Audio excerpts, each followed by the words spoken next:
여러분 오랜만에 봐서 반갑습니다. 제가 여러분 설교를 준비할 때 마음속으로 여러분들 얼굴을 하나하나 떠올립니다.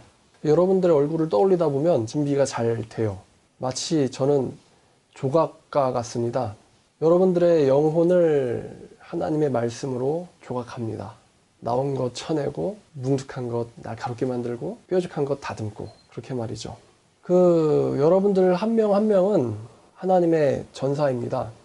저희 가운데 사업하시는 분도 계시고 수험생도 계시고 또 대학생도 계시고 하는데, 여러분 우리가 사회 나가서 돈 벌어야죠. 무언가를 팔고 돈을 벌어야 합니다. 그런데 돈을 버는 것은 인간의 본질이 아닙니다. 왜냐? 여러분, 인간의 본질은요, 인간의 목적은요, 죽음입니다.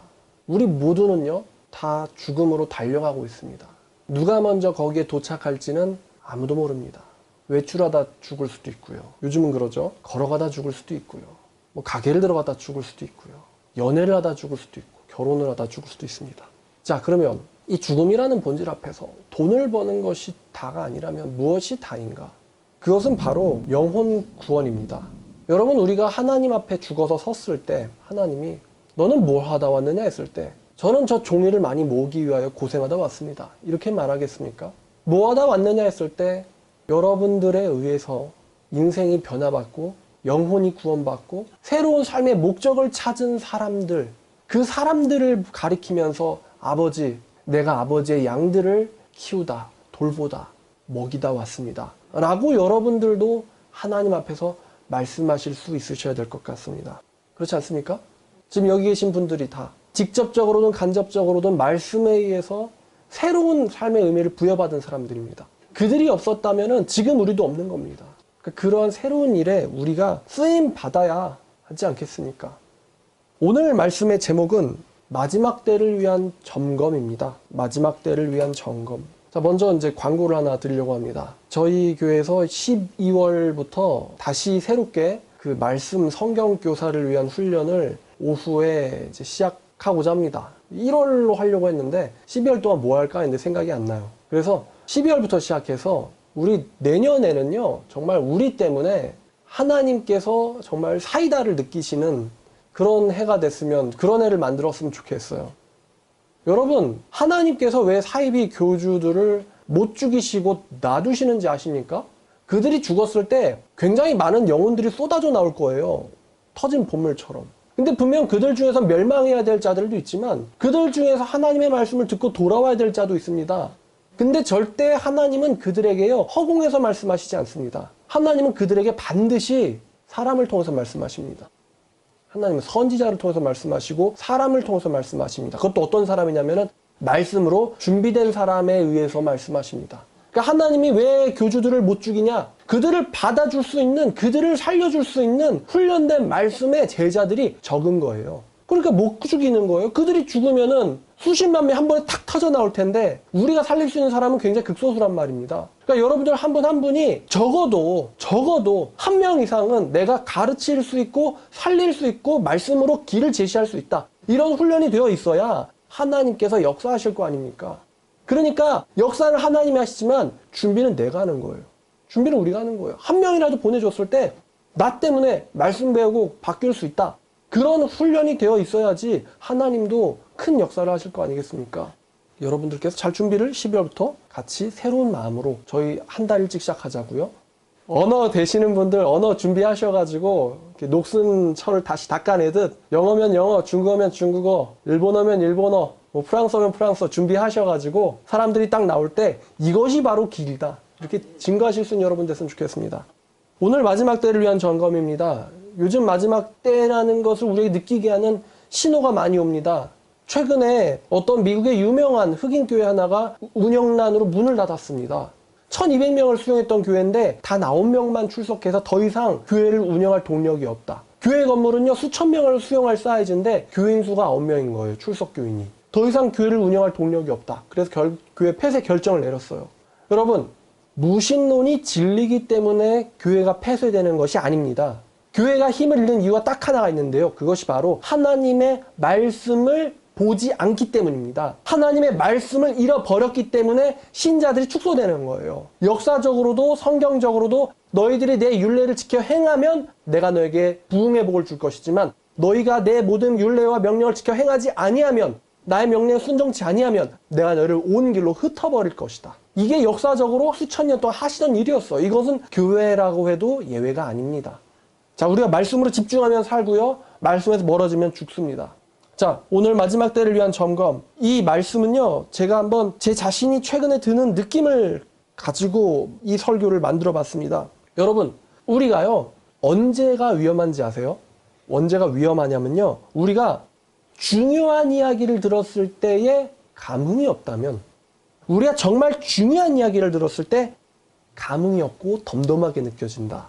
다시요. 우리가 정말 중요한 이야기를 들었을 때 감흥이 없고 덤덤하게 느껴진다면 그건 정말 위험한 상황인 겁니다. 정말 중요한 이야기가 아무런 감흥이 없을 때 우리는 정말 위험한 상황이에요. 예수님께서는 마태복음 24장에서 말세에 이렇게 경고를 하셨어요. 3절을 읽겠습니다. 제자들이 묻습니다. 주여, 어느 때에 이런 일이 있겠사오며 주의 임하심과 세상 끝에는 무슨 징조가 있사오리까? 예수께서 대답하여 이르시되 너희가 사람의 미혹을 받지 않도록 주의하라. 많은 사람들이 내 이름으로 와서 이르되 나는 그리스도라 하여 많은 사람을 미혹하리라. 난리와 난리 소문을 듣겠으나 너희는 삼가 두려워하지 말라. 이런 일이 있어야 돼. 아직 끝은 아니니라. 민족이 민족을, 나라가 나라를 대적하여 일어나겠고 곳곳에 기근과 지진이 있으리니 이 모든 것은 재난의 시작이니라. 그때에 사람들이 너희를 환난에 넘겨주겠으며 너희를 죽이리니 너희가 내 이름 때문에 모든 민족에게 미움을 받으리라. 10절, 11절이 되게 중요합니다. 그때에 많은 사람들이 실족하게 되어 서로 잡아주고 서로 미워하겠으며 거짓 선지자가 많이 일어나 많은 사람을 미혹하겠으며 불법이 성함으로 많은 사람의 사랑이 식어지리라. 다시 한번요. 불법이 성함으로 많은 사람의 사랑이 식어지리라. 사람들의 사랑이 식어지리라. 그러나 끝까지 견디는 자는 구원을 얻으리라. 최근에 아주 엽기적인 살인들이 많이 나와가지고요. 사랑과 관련된 살인 기사를 좀 조사를 해봤는데요. 참 충격적인 기사를 발견했습니다. 여러분, 10월 22일엔 강천구 등촌동에서 산책 중인 전처를 칼로 무참하게 찔러서 살해한 사건이 일어났었습니다. 10월 24일에는 예비 신랑이 예비 신부를 처참하게 살해한 뒤에 시체를 훼손까지 하는 일이 일어났고요. 25일에 부산에서는요. 전 남자친구에 의해서 일가족이 살해당했습니다. 전 남자친구에서 일가족이. 2009년부터 17년 사이에 친밀한 관계의 남성에 의해서 살해되거나 살해당할 뻔한 여성이 1,400명에 이릅니다. 지난해에만 85명이 살해됐습니다. 살인, 미수 등의 피해를 입은 사람이 103명이었고요. 피해 여성의 가족이 죽거나 생명을 잃은 사례도 55명이나 되었습니다. 디모데후서 3장 1절은요. 우리에게 말세의 인간의 특징을 이야기해 줍니다. 디모데후서 3장은 너는 이것을 알라. 말세에 고통하는 때가 이르리니 사람들이 자기를 사랑하며 돈을 사랑하며 자랑하며 교만하며 비방하며 부모를 거역하며 감사하지 아니하며 거룩하지 아니하며 무정하며 원통함을 풀지 아니하며 모함하며 절제하지 못하며 사나우며 선한 것을 좋아하지 아니하며 무정하며 원통함을 풀지 못하며 모함하며 절제하지 못하며 사납고 선한 것을 좋아하지 않는다. 말세의 인간의 특징입니다. 배신하며 조급하며 자만하며 쾌락 사랑하기를 하나님을 사랑하는 것보다 더하며 경건의 껍데기만 있으나 모양은 있으나 경건의 능력은 부인하는 자들이니 경건의 능력은 없는 자들이니 껍데기만 있고 능력이 없는 자들이니 이런 자들에게서부터 너는 돌아서라. 이 구절들은요. 말세의 인간을 대체적으로 묘사하고 있습니다. 한 명이 다 이렇다는 게 아니고요. 대부분 다 이 중에 하나에는 속해 있다는 거예요. 하나님을 섬겨도 껍데기만 있든가 거룩함이 없던가 하나님을 안 섬기는 사람이지만 사납고 무정하고 절제하지 못하며 선한 것을 좋아하지 못하거나 자만하거나 배신하거나 조급하거나 그들 중에 남의 집에 가만히 들어가 어리석은 여자를 유인하는 자들이 있으니 그 여자는 죄를 중히 지고 여러 가지 욕심에 끌림 바 되어 항상 배우나 끝내 진리의 지식에는 이를 수 없느니라. 성경 공부해도 소용이 없는 거예요. 얀네와 얀브레가 모세를 대적한 것 같이 그들도 이제는 진리를 대적하니 이 사람들은 마음이 부패한 자요 믿음에 관하여선 버림받은 자들이라. 이렇게 말합니다. 요즘 날 일어나는 이 살인 사건들을 보고 어떻게 무슨 이런 세상이 다 왔나.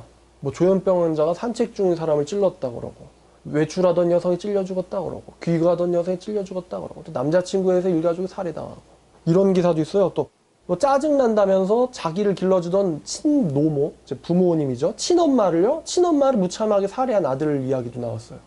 잔소리를 한다는 이유가 살인 이유였다고 합니다. 잔소리한다고 찔러 죽였대요.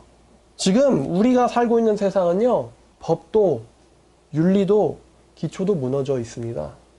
법도 윤리도 기초도 무너진 세상을 살고 있습니다.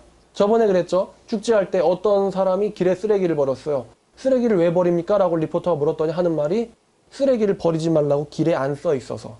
정확하게 이렇게 얘기했어요. 쓰레기를 길에 버리지 말라고 길에 안 써 있어서 버렸다. 이게 무슨 말입니까, 이게? 지금 그런 생각을 가진 아이들이 이제 어른이 되는 시대를 우리가 살고 있다는 겁니다. 또 우리가요, 사람이나 친구나 애인이나 남편을 만날 때, 애인을 사귈 때요, 여러분 잘 만나야 돼요. 그렇지 않나요? 여러분 애인 잘 만나야 됩니다. 애인 잘못 만나면요, 자기 목숨도 위험하고요, 가족도 죽을 수가 있어요. 그럼 걔네들이 처음부터 내가 잘못하면 네 가족까지 죽일 거야. 얼굴에 그렇게 써 있어요. 사귈 때는 간이라도 빼줄 것처럼 잘해주다가 자기의 욕심을 채워주지 못한다. 제가 봤을 땐 그들한테 이성이라는 것은 사랑의 대상이 아니라 소유의 대상인 것 같아요. 근데 내 소유인데 도망을 간다. 그러니까 처리해야지. 그죠? 내 소유인데 도망을 가니까 지워야지. 그게 그들의 생각이 아닌가 싶어요. 그래서 잘못 사귀었다가 가족들까지 변을 당할 수도 있어요. 자, 그러면은 답을 알려드릴게요. 그 사람이 나보다도 하나님 더 사랑하면 됩니다. 그 사람이요, 나보다 하나님을 더 사랑하면요, 그 사람 믿을만 합니다. 왜? 나를 사랑하는 거는 언제든지 뭐 할 수가 있어요? 변할 수가 있다. 이 진리예요, 사람 변한다는 거. 셰익스피어의 작품을 봐도 변해요, 사람은, 남자는. 결혼 못해서 안달이다가 나중엔 자기 손으로 아내를 죽여. 이게 셰익스피어에 나오잖아요. 그러니까 사람은 변해. 근데 하나님을 향한 사랑은 변하질 않아. 그럼 우리가 이 사람이 하나님을 사랑하는 사랑이 진짜인지 아닌지 점검할 줄 아는 눈을 가지면 좋겠죠. 그런 사람을 만나면 그 사람은 주 안에서 나를 사랑하기 때문에 나를 버리지도 않고 변하지도 않을 거야. 그러니까 주님 사랑하는 사람 만나세요. 내 마음에 드는 사람 만났다간 큰 코 다치는 수가 있습니다. 그래서 오늘 말씀은 정말 이제 마지막 때의 중요한 말씀인데, 제가 여러 가지 점검 이야기를 좀 할 겁니다만, 주제는 바로 회심입니다. 회심은 여러분들에게 여러 번 드렸었지만요, 이거는 사실 아무리 많이 강조해도요, 회심의 중요성은 지나치질 않아요. 아무리 여러 번 들어도 지나치지 않는 것이 회심에 대한 말씀이에요. 심지어는요, 제가 좀 극단적 표현하면요, 구원론은 몰라도 돼요. 근데 회심은 알아야 돼요. 왜? 여러분, 구원은 내가 나를 구원하는 겁니까? 아니면 구원 내가 받는 겁니까? 그건 받는 거예요. 성령을 내가 이렇게 하면 내가 얻어낼 수 있는 거예요? 아니면 내가 받는 거예요? 받는 거예요. 죄사함은요? 죄사함도 받는 거예요. 그래서 사도행전 2장 38절에서 너희가 뭐 하라 그랬죠? 너희가 각각 회개하여 예수 그리스도의 이름으로 뭘 받고 세례를 받고 그 다음에 뭘 받으라? 죄사함을 받으라. 그래야면 뭘 받아요? 성령을 선물로 받으리니. 자, 그럼 여러분들 중에 혹시 세례 주는 법을 연구하시는 분 있으세요? 세례 주는 법은요, 목회자들이 그건 공부하는 거예요. 세례 주는 법. 그럼 여러분들 중에 혹시 성령 주는 법 공부하시는 분 있으세요? 없을걸요? 죄사함 주는 법은요? 근데 그 성경이 말씀하기를 우리가 해야 될 건 뭐라고 말합니까? 회개. 그러면 뭘 받습니까? 세례와 죄사함과 성령을 선물로 받는다. 그러니까 우리가 해야 될 건 회개이기 때문에 회개가 정말로 중요하고, 이거는 연구를 하고 공부해서 뭐가 진짜고 뭐가 가짜인지를 여러분들이 분별할 줄도 아셔야 돼요. 타인에게도 대입해야 되지만 자기 자신에게 대입하는 게 제일 중요하겠죠. 자, 그래서 예수님께서 마태복음 24장, 오늘 우리가 봤던 장의 끄트머리에 또 이런 비유를 하십니다. 마태복음 24장 44절을 보면요, 이러므로 너희도 준비하고 있으라. 생각하지 않은 그때에 인자가 오리라. 충성되고 지혜 있는 종이 되어 주인에게 그 집 사람들에게 맡아 때를 따라 양식을 나눠줄 자가 누구냐? 주인이 올 때에 그 종이 이렇게 하는 것을 보면 그 종이 복이 있으리로다. 내가 진실로 너희에게 이르노니 주인이 그의 모든 소유를 그에게 맡기리라. 만일 그 악한 종이 마음에 생각하기를 주인이 더디에 오리라 하여 동료들을 때리며 술 친구들과 더불어 먹고 마시게 되면, 생각하지 않은 날 알지 못하는 시각에 그 종의 주인이 이르러 엄히 때리고 외식하는 자가 받는 벌에 처하리니 거기서 슬피 울며 이를 갈리라. 여기 지금 여행을 떠난 주인의 비유를 말씀해 주십니다. 여기서 만약에 어떤 사람이 주인이 더디 오리라 하며 방탕하게 살면요, 하나님께서 뭐라고 말씀하세요? 무슨 벌에 처한다? 뭐 하는 자가 받는 벌에 처한다고 하십니까? 외식하는 자가 받는 벌에 처한다고 하십니다. 여러분, 외식하는 자 대표적으로 누구죠? 서기관 바리새인들입니다. 그럼 서기관 바리새인들이 어디에 갑니까? 누구의 자식이라 그래요? 독사의 자식이라 그럽니다. 그러면서 하시는 말씀이 너희가 어떻게 지옥의 저주에서 피하겠느냐라고 말씀하십니다. 자, 외식하는 자가 받는 벌이 뭐예요? 지옥의 형벌이죠. 근데 그 지옥의 형벌을 누가 받냐? 누가 또 받을 수 있냐면은 주인이 더디 오리라 하여 방탕하게 살고 있는 사람이 외식하는 자가 받는 벌에 처해진다고 합니다. 주인이 더디 오리라 하여 깨어있지 않는 사람이 외식하는 자가 받는 벌과 같은 벌을 받는다라고 합니다. 그래서 뭘 갑니까? 거기서 슬피 울면서 일을 간다고 합니다. 여기 올 줄은 몰랐지. 그런 거죠.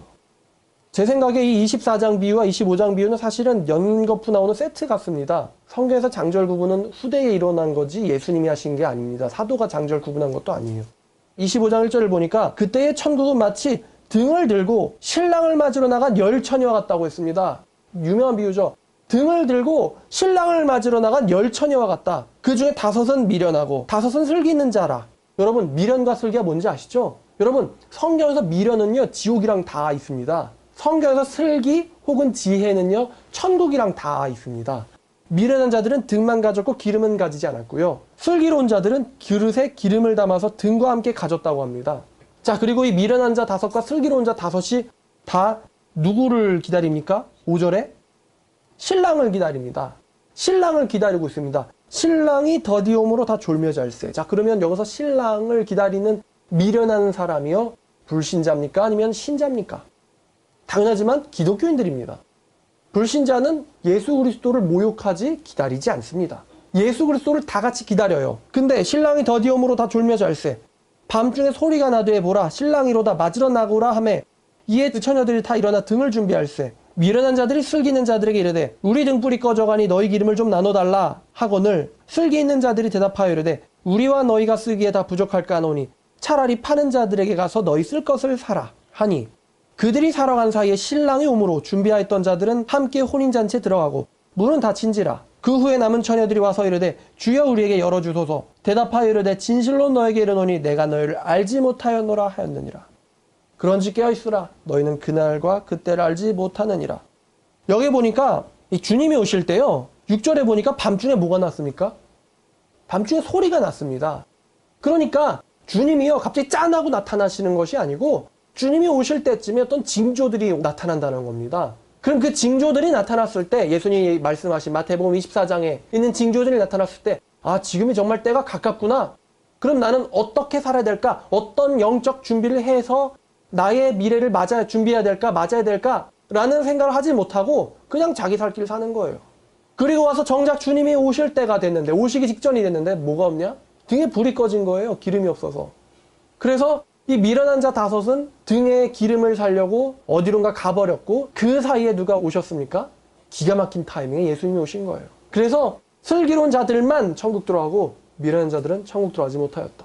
처음부터 슬기로운 자들만 들어가게 하려고 예수님께서 더디 오심으로 타이밍을 맞추신 거죠. 왜? 천국은 너희들이 갈 때가 아니다 이런 거죠. 자, 우리가 성경에서 이 불이 비유적으로 쓰임을 알 수가 있는데요.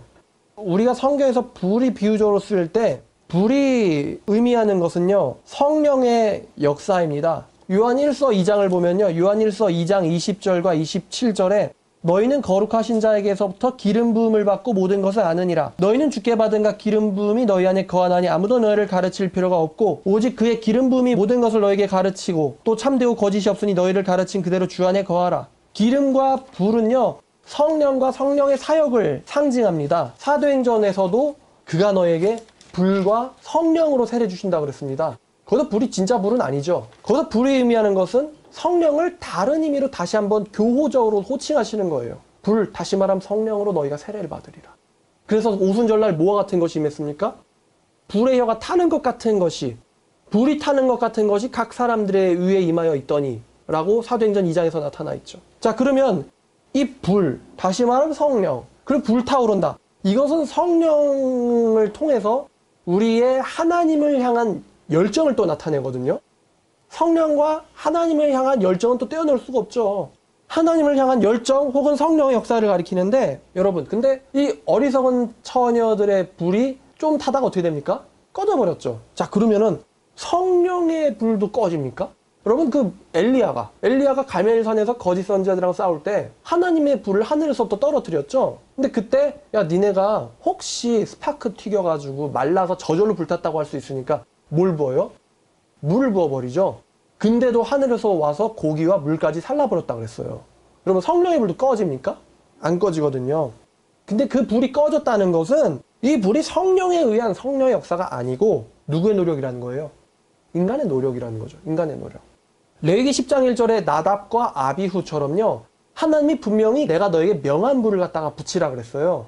근데 이것들이 귀찮다고 그냥 자기들이 불을 피워가지고 붙였어요. 그랬더니 어떻게 됐냐? 제단에서 제사 드리다가 불도로 튀어나와가지고 죽어버렸죠. 그것처럼 하나님이 주신 불이 아니라 자기 불이라는 거예요. 자기 불. 여러분, 회심은요, 이건 뭐 당연한 기본 순리지만요, 회심은 반드시 자신이 죄인이라는 것을 가슴 깊이 인식했을 때 일어납니다. 회심은 내가 인식했을 때 일어납니다. 여러분이 언제 손을 씻습니까? 내 손이 더럽다는 걸 느꼈을 때 손을 씻고요. 내가 땀 흘렸다는 걸 느꼈을 때 손을 씻고요. 거울을 보고 내가 지저분하다고 했을 때 씻습니다. 근데 자기가 깨끗하다고 믿는 사람은 못하러 씻어요. 주변에서 냄새난다 이러도요, 본인이 본인을 깨끗하다고 믿어버리면 안 씻어요.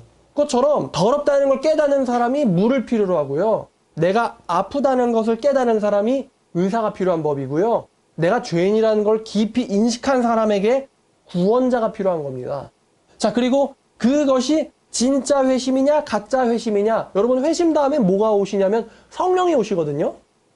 회개하면요, 그 다음에 성령이 오세요. 이건 영적 순리입니다. 근데 그 성령께서 그 회개가, 그 회심이 참된지 안 참된지, 이게 정말 사실 사람을 헷갈리게 만드는 거예요. 이게 정말 사람을 겁나게 만드는 거예요. 무섭게 만드는 거예요. 이 회심이 진짜인지 아닌지, 여러분들이 경험한 회심이라는 것이 진짜인지 아닌지 어떻게 그것을 알 수 있느냐? 첫 번째는요, 그것의 지속성입니다. 왜? 회심에 의한 하나님의 불은 꺼지지 않기 때문입니다. 지속적이에요. 내가 처음에 말씀 들었을 때 정말 이게 길이구나라고 느꼈을 수 있어요. 왜? 예수님이 말씀 전파할 때 수만 명의 사람들이 예수를 쫓아다녔어요. 예수께서 말씀하심을 보고, 야, 저 말은 사람의 입에서 나오는 말이 아니고 하나님의 사람 같은 사람이 말하는 거다. 그 권위에 압도당해버렸어요. 심지어 바리새인조차도요. 근데 그것을 느낀 것과 제자가 돼서 사도가 되는 건 다른 문제입니다. 말씀이 압도되는 것과요, 제자가 되고 사도가 되는 건 다른 문제예요. 제자가 되고 사도가 되는 사람들은 말씀이 귀를 통해 들어와서 가슴을 때리고 그 영혼에 하나님의 말씀이란 글씨를 새깁니다. 예레미야 예언대로 내가 내 말을 이제 돌판이 아닌 너의 육의 마음판에 쓰겠다. 새깁니다. 그래서 뺄 수가 없어요. 왜냐? 마음판에 새겨졌거든요. 근데 그냥 지나가던 바리새인들이나 그냥 유대인들은요, 걔네들은 정말 대단한 말씀이다라고 방방 뛰고 울기도 하고 쫓아도 다니고 추종도 하지만요, 여기 새겨집니까? 못 새겨지고는 흘러나가 버립니다. 하수처럼. 남아있는 게 없는 거예요. 지식만 남은 거예요. 지식만 남아버린 거예요. 그래서 그 지식 가지고 남을 정죄하고 심지어 예수를 정죄하는 데 씁니다. 네가 하나님의 아들이라며 성전을 3일 만에 짓는다며 내려와 봐라. 예수님이 했던 말, 인자가 성경대로 3일 뒤에 부활하리라. 이런 말씀은 중요한 말은 다 지나가 버리고 네 잘났다며 이런 것만 남은 거예요. 지식만 남아가지고요. 그래서 회심에는요, 참된 회심이 있고 거짓 회심이 있습니다. 참된 회심이 있고 거짓 회심이 있어요.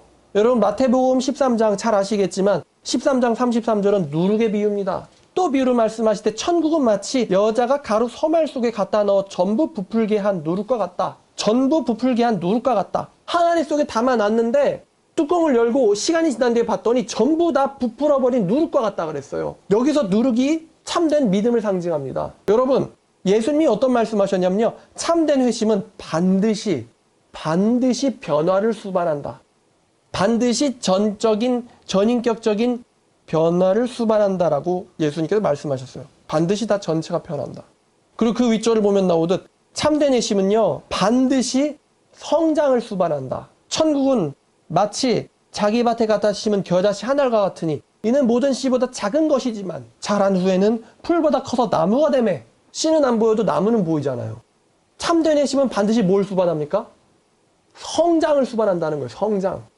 그리고 참된 회심은 반드시 하나님의 말씀에 대한 순종을 수반합니다. 순종. 아주 유명한 마태복음 7장 21절에서 나더러 주여 한다고 척하는 게 아니고 주님의 뜻대로 뭐 하는 자라야? 행하는 자라야 들어간다. 다시 말하면 참된 회심을 경험하는 자는 하나님의 말씀에 뭐 한다? 순종한다는 거예요. 이 순종하는 자가 24절에 지혜로운 자. 나의 말을 듣고 행하는 자는 그 집을 반석 위에 놓은 지혜로운 자와 같다. 지혜로운 자. 그게 바로 순종하는 자입니다. 그런데 거짓 회심한 자는요. 거짓 회심한 자는 말씀을 듣기만 하고 뭐 하지 않습니까? 순종하지 않습니다. 그러니까 말씀이 반응을 못하는 거예요. 이건 정말 무슨 화학 같은 거죠. 말씀은요.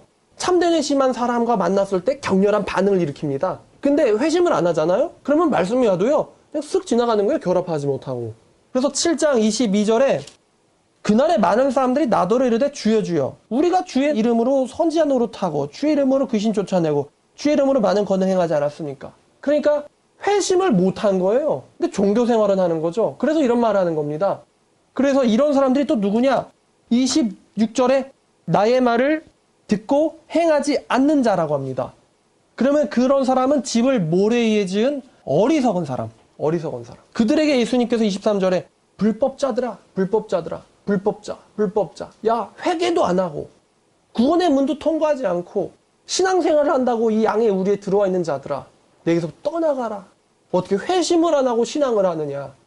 어떻게 거듭나지 못하고 나를 믿느냐? 어떻게 변화되지 않고 기독교인이라고 할 수 있느냐? 나를 떠나가라. 라고 그날에 말씀하시죠. 그날에. 여러분 어리석은 자도요 분명 이 말을 듣거든요. 이런 말씀을 볼 수도 있어요. 그런데요. 여러분 어리석은 자의 마음이요 아마 이랬을 것 같아요. 도전에 대한 말씀을 들을 때 어리석은 자들은요 이것이 이미 자신에게 이루어진 말씀이라고 생각할 거예요.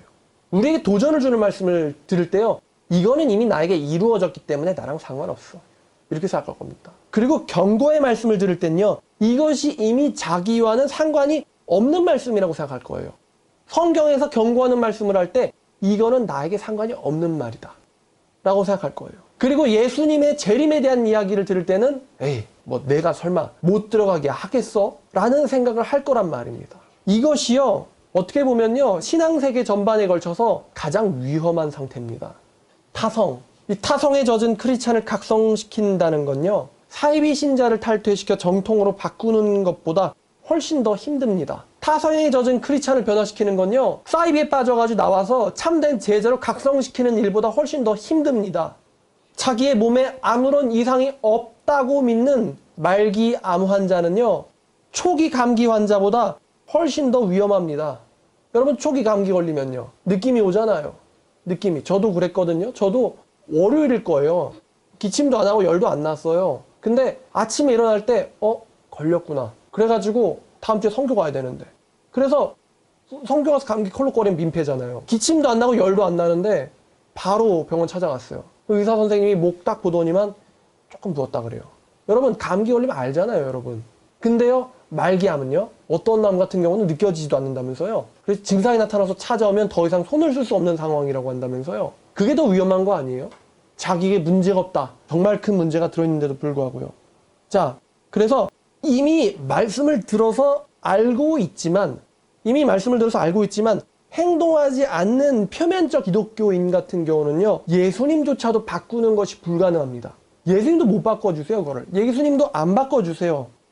그리고는 내버려 두십니다. 히브리서 6장 같은 경우는 우리에게 이러한 위험성을 잘 가르쳐 줍니다. 히브리서 6장 4절부터 보면요 4절부터 8절까지 보면 한번 빛을 받고 하늘의 은사를 맛보고 성령에 참여한 바 되고 하나님의 선한 말씀과 내세의 능력을 맛보고도 이 정도면은 상당히 진지한 신앙에 접근했었던 거거든요. 하늘의 빛도 한번 엿보고 은사도 맛보고 성령에도 참여한 바 되고 선한 말씀과 내세의 능력을 맛보고도 타락한 이들. 다시 말하면은 들어올 뻔했다가 들어오진 못하고 타성에 젖어버린 자들은 뭐 할 수 없냐면은 새롭게 할 수 없고요. 다시는 새롭게 할 수도 없고 다시는 회개케 할 수도 없나니 이는 그들이 하나님의 아들을 다시 십자가에 못 박아 드러내놓고 욕되게 함이라. 새롭게 할 수도 없고 회개케 할 수도 없다. 참 무서운 말인 것 같습니다. 땅이 그 위에 자주 내리는 비를 흡수하여 밭 가는 자들이 쓰기 합당한 채소를 내면 하나님께 뭘 받습니까? 복을 받으나 만일 가시와 엉겅퀴를 내면 뭘 당합니까? 버림을 당하고 저주함을 당하고 마지막에는 불사름을 당한다. 마지막 질문입니다. 여러분에게 회심의 샘물이 여전히 솟아오르고 있습니까? 사도 바울은요, 다메섹에서 예수님을 만났을 때 그의 가란 마음 속에서 회심의 샘물이 터졌습니다. 그리고 사도 바울이 노년이 되었지만 그 샘은 여전히 솟아나오고 있었습니다. 어찌 보면 그가 젊었을 때 예수를 만났을 때보다 훨씬 더 많은 양의 물을 펑펑 쏟아내고 있었을 수도 있습니다. 젊었을 때보다도 더 예수를 갈망했습니다. 바울이 그런 말을 하잖아요. 내가 몸에서 떠나 주님에게로 가고 싶다. 정말 대단한 사람입니다. 주님께서 허락하신다면 너에게 조금 더 영적 유익을 끼치고 싶다. 이런 말을 할 정도의 신앙으로 성장하지 않습니까? 정말 안 보이시는 주님이 바로 눈앞에서 자기를 맞아주시는 것처럼 예수 그리스도를 사모하지 않았습니까? 사도 바울이. 그리고 그가 노년에도 역시 예수 그리스도가 얼마나 자기를 사랑하고 우리를 사랑하시는지를 누구보다도 잘 표현하지 않았습니까? 나 같은 자도 구원하신다. 나 같은 자격조차 없는 자도 구원하신다. 그 어떤 젊은 크리스찬보다 훨씬 더 노년의 바울이 예수 그리스도의 사랑을 잘 표현하지 않습니까? 여러분들의 마음이 바울과 같이 지금도 여전히 이 회심의 느낌과 샘물이 솟아나오고 있냐 이겁니다. 아니면 좀 솟아나올 것 같았는데 계속해서 물이 나오지 못해서 말라버린 샘, 주님께서 오셨으나 마실 물을 얻지 못하는 그러한 샘이 되진 않았는가? 그러한 샘이 되어가고 있지는 않는가? 성경은요, 우리가 항상 깨어 있어야 함을 요구합니다. 예수님께서 여러 번 수차례 강조하셨던 말입니다. 그런즉 깨어 있으라. 초신과 같은 마음을 영원히 잃지 마라. 그게 바로 나와 영원한 언약을 맺은 사람이고 참된 회심한 사람이고 정말 구원받은 사람이다. 만약에 이게 말라가고 있다면요, 사실상 우리가 스스로가 할 수 있는 일이 거의 없습니다. 우리가 그때 마지막으로 할 수 있는 게 하나 있겠죠. 그게 뭐냐면은 기도 아니겠습니까? 마음이 변질되는 거 어떻게 막아요, 자기가? 그거를 느끼고 있다면요, 이렇게 기도할 수 있어요. 하나님, 지금 꺼져가고 있습니다. 기름을 부어주소서. 하나님, 지금 나의 회심의 불이 꺼져가고 있습니다. 기름을 부어주소서. 끊임없이 타오를 수 있도록 주님 도와주시기를 원합니다. 알고도 지옥 가는 어리석은 자 되지 않기를 원합니다. 아버지 앞에서 다 알던 말로 정죄당하지 않게 되도록 주님, 나의 마음을 새롭게 각성시켜 주시기를 원합니다. 라고 기도할 수 있습니다. 마지막으로 히브리서 6장 9절부터 12절까지 읽고 마치겠습니다. 사랑하는 자들아, 우리가 이같이 말하나 너희에게는 이보다 더 좋은 것, 곧 구원에 속한 것이 있음을 확신하노라. 하나님은 불의하지 아니하사 너희 행위와 그의 이름을 위하여 나타낸 사랑으로 이미 성도를 섬긴 것과 이제도 섬기고 있는 것을 잊어버리지 아니하시느니라. 우리가 간절히 원하는 것은 너희 각 사람이 동일한 부지런함을 나타내어 끝까지 소망의 풍성함에 이르러 게으르지 아니하고 믿음과 오래 참음으로 말미암아 약속들을 기업으로 받는 자들을 본받는 자 되게 하려는 것이라. 약속들을 기업으로 받는 자라고 합니다. 약속들을 기업으로 받는 자. 그럼 여기서 약속들이란 천국과 영생과 불멸의 육체겠죠. 이러한 것들을 기업으로 받는 자, 참된 성도들 말하는 것이죠. 참된 성도들을 본받는 자 되게 하려는 것이니라. 우리가 원하는 것은 너희가 이 소망의 풍성함에 이르기를 원한다. 이게 히브리서가 말하고 있는 주제죠. 처음에 말씀드렸던 것 같이 지금 세상은 우리에게 울부짖고 있습니다. 고통으로 사랑 없어 울부짖고 있어요. 그리고 세상은 또 우리에게 말합니다. 가깝다라고요. 저는요, 주님이 제 생애에 오실 거다라는 확신은 하지 못합니다만, 왜냐하면 성경에 몇 날 며칠 나와 있지 않기에. 다만 그분이 징조를 주시죠. 그렇기 때문에 저는요, 저의 온 일생 동안 주님께서 내 생에 오실 수 있다. 그런 것을 각오하고 또 준비하는 마음으로 신앙을 합니다. 마찬가지로요, 여러분들도 여러분들 생애에 주님께서 오실 수 있다. 그런 것을 예상하시고 준비하시고 신앙생활 하시기를 원합니다.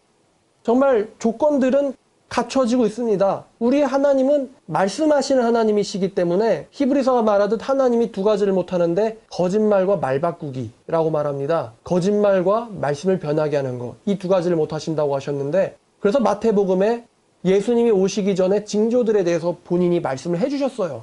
근데 그 징조들이 하나하나씩 완성돼 가고 있습니다. 어떻게 보면 제가 필리핀에 선교 가는 것도요, 그 징조들을 이루는 그 작은 일 중에 하나겠죠. 그리고 정말 주님께서 자기가 말씀하신 모든 것이 이루어졌을 때 내려오실 것입니다. 그때 여러분들이 어떤 태도로 주님을 맞을까? 아씨, 일하고 있는데 왜 오고 난리야? 이렇게 생각하시는 분도 분명히 있을 거예요. 아, 좀만 더 늦게 오지, 일하고 있는데 왜 오고 난리야? 성공이 코앞인데. 이런 분도 있을 거고요, 분명. 아씨, 이제 막 결혼하고 연애하는데 왜 지금 튀어나와가지고. 이런 분 분명 있을 거예요. 그리고 주님 정말 기다렸습니다 라는 분도 있겠죠. 누가 그렇게 주님을 기다릴까요? 주님의 일이 할 게 산더미 같이 많은데, 게을러가지고 뭘 해야 될지도 아는데 게을러서 안 하고 남겨놓은 사람이랑, 정말 최선을 다해서 주님을 섬겼던 사람이랑, 누가 주님을 반갑게, 마치 준이 돌아왔을 때 뛰쳐나가는 강아지처럼 누가 반갑게 주님에게 달려갈까요? 성실한 자입니까? 게으른 자입니까? 당연히 성실한 자죠. 그래서 성경이 충성된 종은 또 천국과 맞닿아 있죠. 게으른 종은 어디에 맞닿아 있습니까?